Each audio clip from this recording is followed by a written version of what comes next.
열왕기하 3장의 말씀입니다.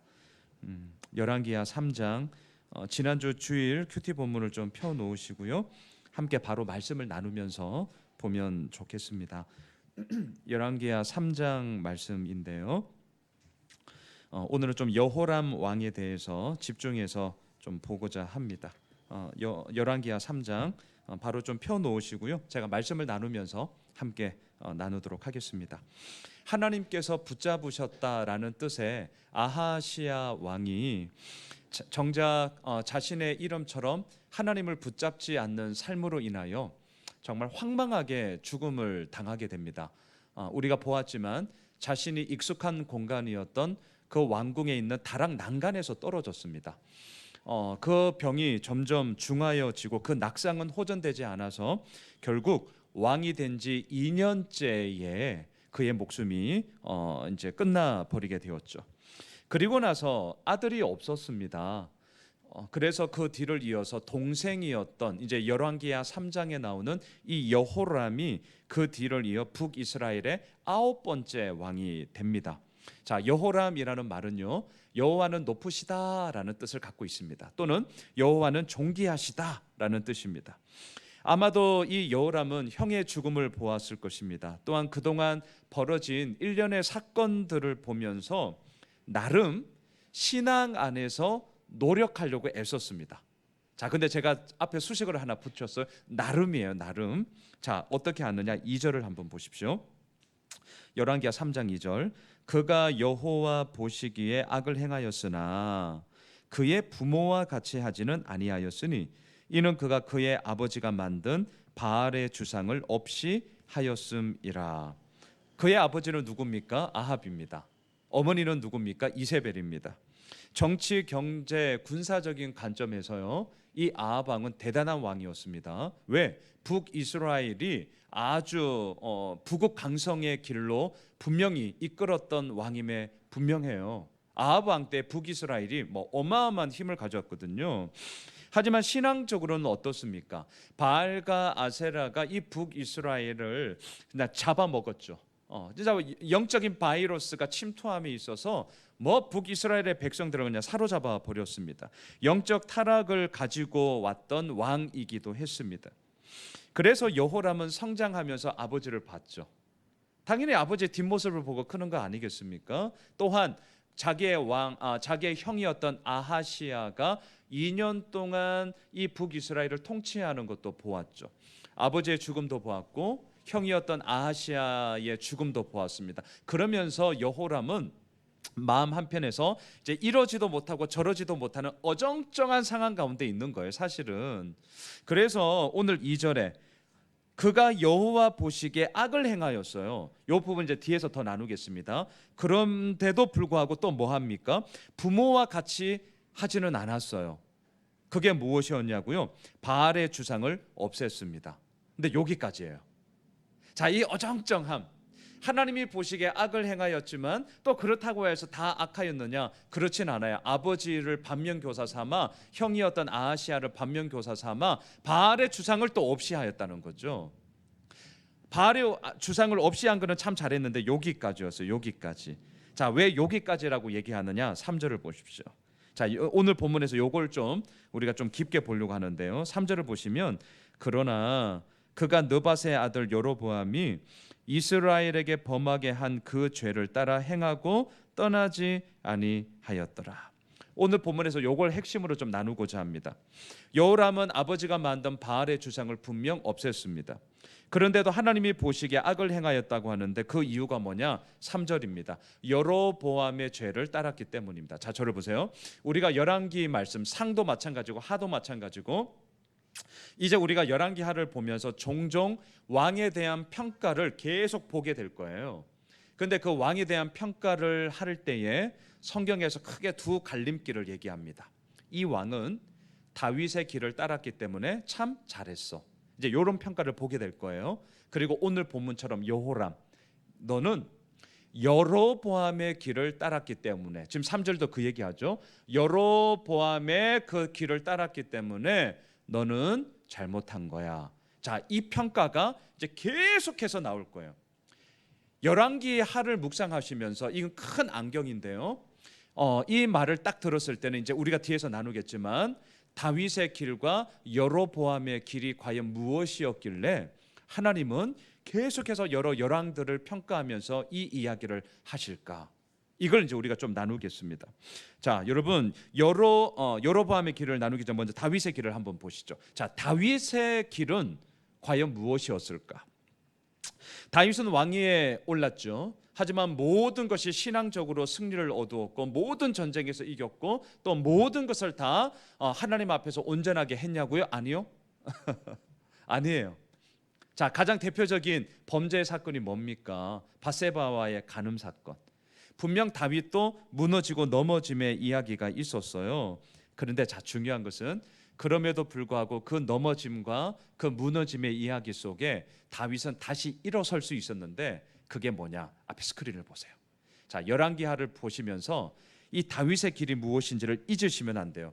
자, 사무엘하 5장 12절 말씀.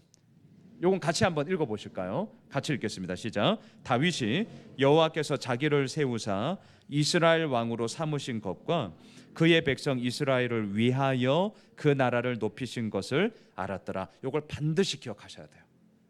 자, 다윗의 길을 따랐다라고 할 때 도대체 다윗의 길 그냥 이렇게 그냥 뭐랄까요? 폭넓은 얘기. 믿음이 좋았으니까 뭐 선왕이니까 그렇게 하지 마시고요. 꼭 기억하셔야 돼요. 사무엘하 5장 12절이 저는 핵심이라고 생각합니다. 다윗의 길은 뭐냐? 두 가지예요. 자, 첫째, 자기가 어떻게 왕이 되었는지 자신의 출발점을 잊지 않는 게 다윗의 길이에요. 지금 사무엘하 5장 12절에서 얘기하잖아요. 다윗이 여호와께서 자기를 세우사 이스라엘 왕으로 삼으신 것과 나의 출발점이 어디에 있는지를 다윗은 잊지 않았기 때문에 다윗의 길을 하나님께서 명명하신 거예요. 자, 두 번째, 다윗의 길이 뭐냐? 내가 왜 왕이 되었지? 내가 무엇을 위해 왕이 되었지? 이스라엘 백성들을 위하여 내가 왕이 되었구나. 지금 내가 하고 있는 그냥 쉽게 말합시다. 생업. 저는 목사니까 목회. 사업을 비즈니스라는 우리 장 집사님은 비즈니스. 이것을 하나님께서 허락하여 주신 그 목적이 뭐지? 나 자신을 위함이 아니라 뭐예요? 이스라엘을 위하여 또한 그 나라를 높이신 것을 알았더라. 이게 다윗의 길이에요. 이 두 가지를 다윗은 잊지 않았습니다.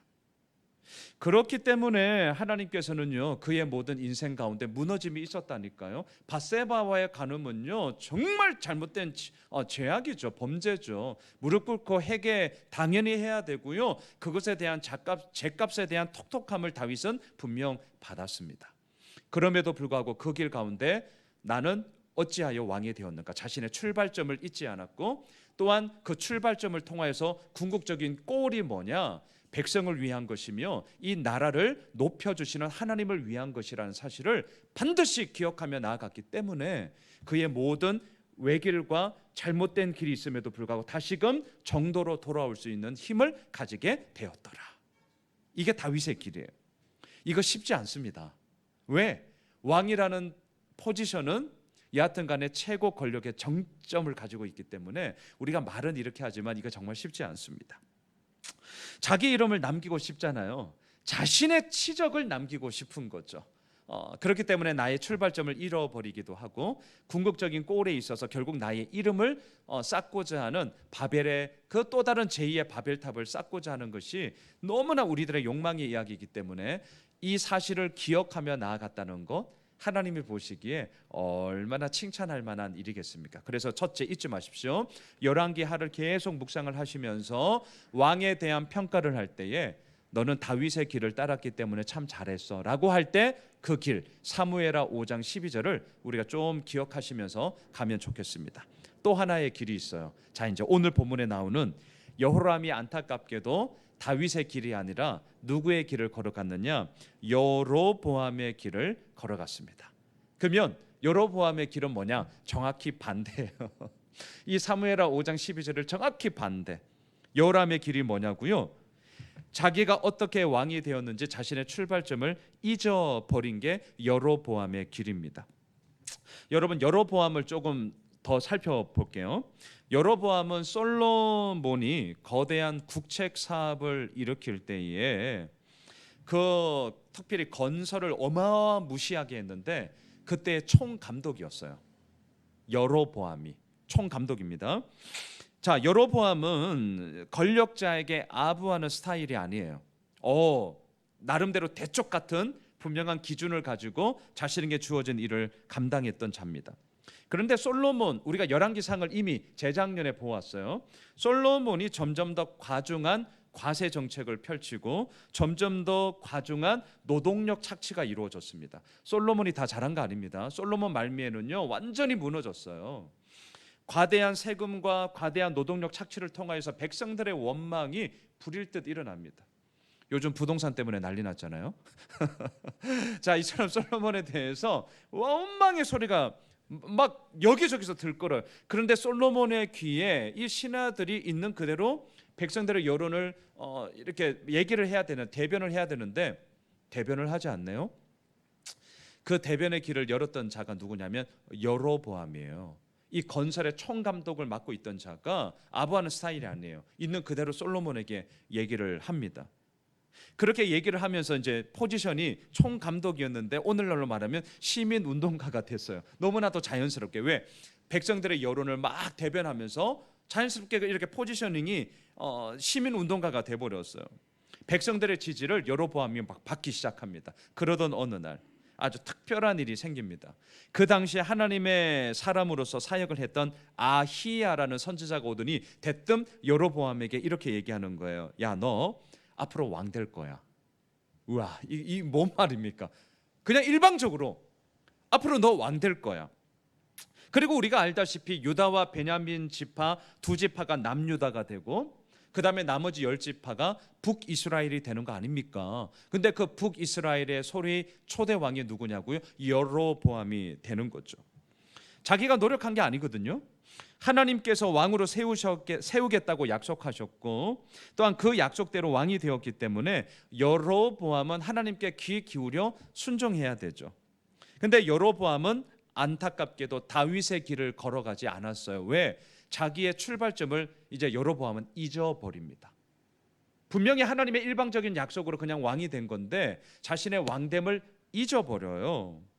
또한 두 번째, 여로보암은 다윗의 길을 걸어가지 않았어요. 왜? 자기가 무엇을 위해 왕이 되었는지 또 무엇을 위해 나아가야 하는지에 대해서 새까맣게 잊어버렸기 때문입니다. 북이스라엘의 왕이 되자 뭘 하려고 했느냐? 백성들을 자신의 손 안에 이렇게 딱 잡아가지고 단돌이하면서 가려고 해요. 왜 그렇게 하느냐? 불안하고 두려웠기 때문에 두 가지 이유가 있습니다. 첫 번째 이유, 정치적인 구심점이 없었기 때문이에요. 자, 그동안 쭉 이 이스라엘은요 사울 왕을 비롯하여 다윗 왕, 그리고 이 다윗 왕의 정통성이 어디에 있습니까? 물론 잘못했지만 그의 아들 르호보암에게 있어요. 남유다에게 있죠. 그리고 상징적으로 그동안 이스라엘의 수도는 어디였나요? 예루살렘이었죠. 예루살렘.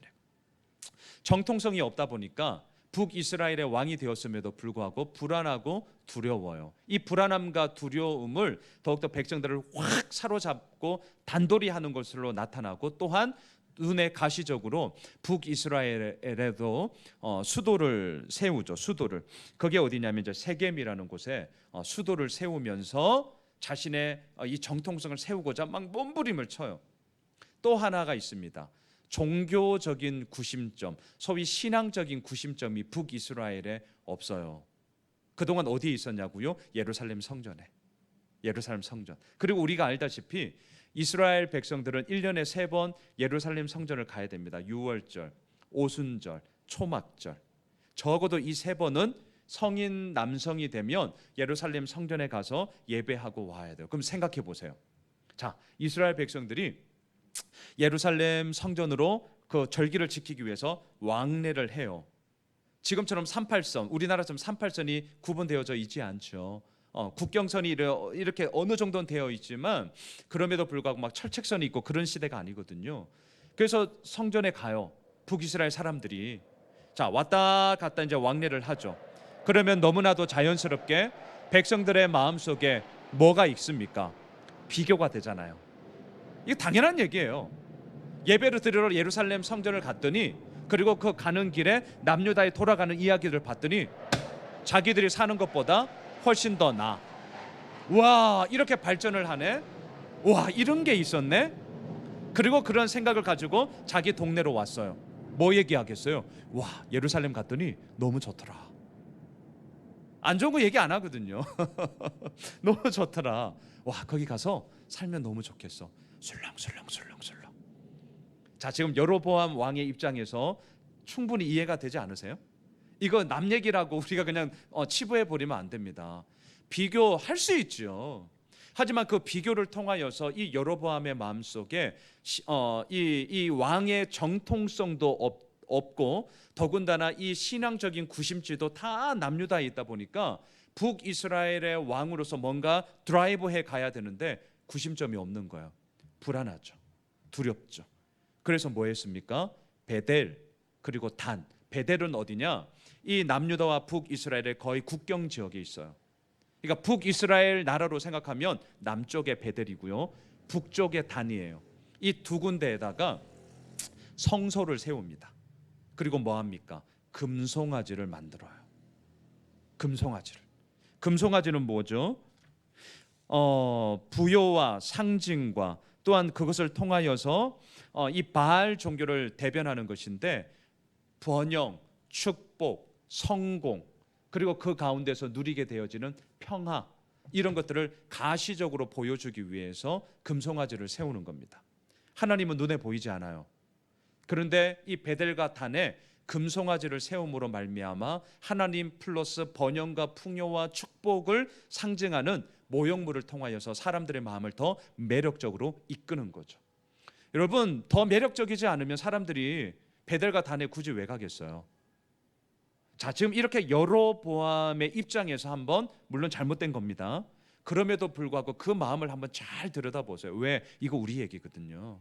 이거 우리 얘기예요. 목회하는 저도 마찬가지예요. 교회에 얼마나 많이 있습니까? 물론 자기에게 주어진 몫에 대해서 목회를 하며 나아가야 해요. 그럼에도 불구하고요, 비교되지 않을 수가 없고요, 또한 그 속에서 더욱더 좋은 선의의 그런 몸부림들과 노력이 나와야 됨에 분명해요. 저도 그건 인정해요. 왜? 안일함과 안주함에 빠져서는 안 되니까. 그럼에도 불구하고 그 비교와 그 우위를 선점하고픈 마음이 하나님을 향한 마음보다 훨씬 더 커지게 되면 악수를 두게 되죠. 우리 모두가 다 그렇거든요. 이게 종교적인 부분에 있어서도 아주 매력적인 게 뭐가 있을까? 그러면서 이제 뭐가 나올까요? 뭐 쉽게 말하면 이제 어떤 프로그램, 어떤 이벤트, 어떠한 뭐 눈에 보이는 가시적인 그런 뭐 한 번에 이루어지는 그런 일들, 이렇게 악수를 두죠. 선한 것이고 좋은 취지임에도 불구하고 그것을 행하고자 할 때에 하나님을 향한 마음이 아니라 더 매력적이고 더 우리 교회가 이런 교회야 라는 그러한 마음이 동기가 되어진다면 안 된다는 거죠. 이게 지금 여로보암이 악수를 두게 되는 이야기입니다. 그리고 생각해 보십시오. 베델과 단에서 선포되는 메시지가 뭐겠어요? 너희들 똑바로 살아. 선포되겠습니까? 야, 너희들 죄 지은 거야, 회개해야 돼. 선포되겠습니까? 우리들의 인생의 목적은 행복이 아니라 거룩이야. 내가 거룩하니 너희도 거룩해라. 거룩의 메시지가 선포되겠어요? 택도 없는 얘기. 매력적이어야 되잖아요. 뭐 선포하겠습니까? 복 받아 살아. 뭐가 선포되겠습니까? 잘 될 거야. 뭐가 선포되겠습니까? 축복의 이야기, 번영의 이야기, 성공의 이야기가 베델과 단에서 계속해서 선포되죠. 회개 선포되지 않아요. 매력적이지 않거든요. 똑바로 예수 그리스도의 복음 앞에 서자. 맨날 복음이야. 다른 거 뭐 없나요? 우리는 이렇게 되거든요. 이거 쉽지 않습니다. 번영과 축복과 평안과 샬롬과 자녀의 잘됨과 생업의 번창함, 누구나 다 이걸 원하기 때문에 베델과 단에서는 이 메시지만이 선포되기 시작한 거죠. 그리고 더 나아가서 뭐 되는 줄 아세요? 레위인만 제사장을 시키지 않았습니다. 누구나 다 하면 되지. 또한 절기도 바꿔버려요. 자, 이처럼 여로보암은요, 백성들의 마음을 잡기 위해서 더 매력적인 것으로만 이루어져 나갔고, 그 매력이 이제는 더 나아가 하나님을 떠나 자신의 그런 탐욕과 욕망의 이야기로 종교와 정치와 경제와 군사 모든 것들을 사로잡아 버리는 소위 대중적 포퓰리즘에, 그리고 쇼하는 거였어요. 쇼. 정치적인 쇼를 통하여서 사람들의 마음을 빼앗고자 했습니다. 이게 뭐냐? 여로보암의 길이라는 거예요. 이걸 잊으시면 안 됩니다. 계속해서 우리가 열왕기하 말씀을 묵상하면서 이처럼 다윗의 길, 여로보암의 길, 이 두 길이 갈래길로 계속 나올 거예요. 여기에서 이제 어느 길을 따르느냐? 자, 오늘 보면 다시 3절을 보세요. 그러나 그가 느밧의 아들 여로보암이 이스라엘에게 범하게 한 그 죄를 따라 행하고, 자기가 어찌하여 왕이 되었는지를 새까맣게 잊어버려요. 그리고 또한 그 왕으로서 행해야 되는 것은 하나님 앞에 서 있는 백성, 하나님 앞에 서 있는 나라를 이끌어 가야 함에도 불구하고 그건 온데간데 없고 자기 입맛에, 그리고 자신의 불안함과 자신의 두려움을 커버하고자 대중적 포퓰리즘을 통하여서 그냥 매력적이면 돼, 그냥 다 좋아, 옳은 게 없이 좋은 게 좋은 거예요. 번영, 축복, 성공, 잘 될 거야. 그러니 회개하면 사람들이 떠나는 거예요. 회개해라, 떠나버려요. 예수 똑바로 믿어라, 오지 않아요. 그 길로 지금 여로보암은 갔다는 거죠. 근데 그 길을 여호람이 갔어요. 자, 이 정신을 가지고 4절을 보세요. 4절과 5절을 보시면 모압 왕 메사는 양을 치는 자라 새끼 양 10만 마리의 털과 순양 10만 마리의 털을 이스라엘 왕에게 바치더니 5절 아합이 죽은 후에 모압 왕이 이스라엘 왕을 배반한지라. 아하시야, 자기 형이 왕이 되었을 때 일어났던 일이죠. 자, 생각해 보세요. 이만큼 어마어마한 조공을 받아오다가 이 조공이 끊겼어요. 경제적인 손실이 이만저만이 아닙니다. 그래서 어떻게 합니까? 이 경제적 손실과 또한 배반을 당함으로 말미암아 국제적 위상이 북이스라엘이 이렇게 땅바닥으로 떨어지는 거죠. 왜? 힘이 없다는 것이 이렇게 드러나는 거니까. 그래서 이 문제를 해결하고자 여호람이 뭐 합니까? 전쟁을 치러요. 전쟁. 자, 여러분, 우리가 여호람으로서 지금 경제적인 손실, 조공이 끊겼어요. 또 국제적 위상이 좀 떨어졌어요. 내가 왕이 되었어. 이제 첫 번째 정책을 딱 펼치는데 뭐 하시겠어요? 우리가 여호람의 입장이라면. 지금 여호람은 전쟁 일으키거든요. 이게 그의 첫 번째 정책이에요. 우리라면 뭐 할까? 나라면 뭘 했을까? 물론 오늘 본문의 결론이기도 하지만 다윗의 길을 걸어갔다면 나라의 어려움과 또한 이 나라의 그런 부족함을 보면서 뭐 해야 될까요? 다윗이었다면 회개운동? 다윗이었다면 영적 대각성 집회? 다윗이었다면 하나님 앞에 엎드림의 시간을 가지면서 무엇을 해야 될 것인지에 대한 물음의 시간들을 반드시 가졌겠죠.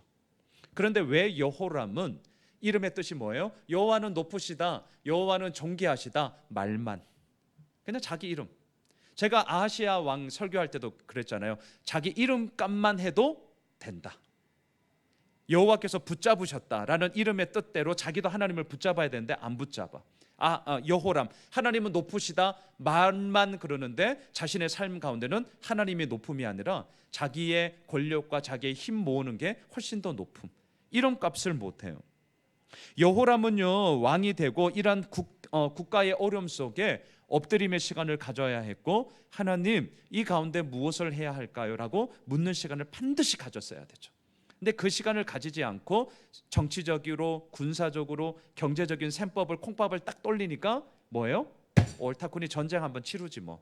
그리고 또 뭐예요? 전쟁을 치르면, 우리나라도 마찬가지지만 국난이 이루어지면 기존 정부에 대한 마음으로 확 쏠리죠. 왜? 우선은 이것을 다 같이 딛고 일어서야 되니까. 전쟁이 일어났는데 여당의 지지율이 훨씬 더 야당을 향한 마음이 있더라도요, 전쟁이 일어나면 여당으로 확 쏠려. 왜? 우선은 안정지향적이니까. 이거 다 정치적인 셈법 다 아시잖아요. 그래서 예전에는 뭐예요? 맨날 선거 있을 때마다 북한 어쩌고 저쩌고 이렇게 막 이렇게 했던 게 다 이런 셈법이거든요. 여호람은요, 누구나 다 알 수 있는 셈법으로 나갑니다. 동맹군을 형성을 해요. 그리고 이미 우리가 사실 다 보았어요. 이스라엘, 유다, 에돔 세 개 나라의 동맹군을 통하여서 전쟁을 치르지만 우리 결론, 지난 월요일 날 다 결론 봤잖아요. 승자가 없는 전쟁으로 끝나버려요. 이게 결론이에요. 승자가 없는 전쟁으로. 자, 오늘 말씀에 더 집중해서 보시죠. 오늘 본문을 통하여서 저는 이렇게 좀 말씀을 마무리하고 싶습니다. 하나님께서 이 나라를 주셨다는 믿음과 신뢰가 여호람에게 있어야 했었습니다. 왜? 이게 다윗의 길의 첫 번째, 내가 어찌하여 왕이 되었지? 라는 것에 대한 자신의 출발점을 여호람은 기억해야 했음에도 불구하고 기억하지 않았기 때문입니다. 또한 두 번째, 여호와는 높으시다라는 자신의 이름처럼 그 높으신 하나님이 자신을 왕으로 세우셨다. 그리고 그 하나님으로 인하여서 내가 누구길래 이 길을 걸어갈 수 있게 하셨는가에 대한 날마다 자기 성찰의 고백을 가져야 했었습니다.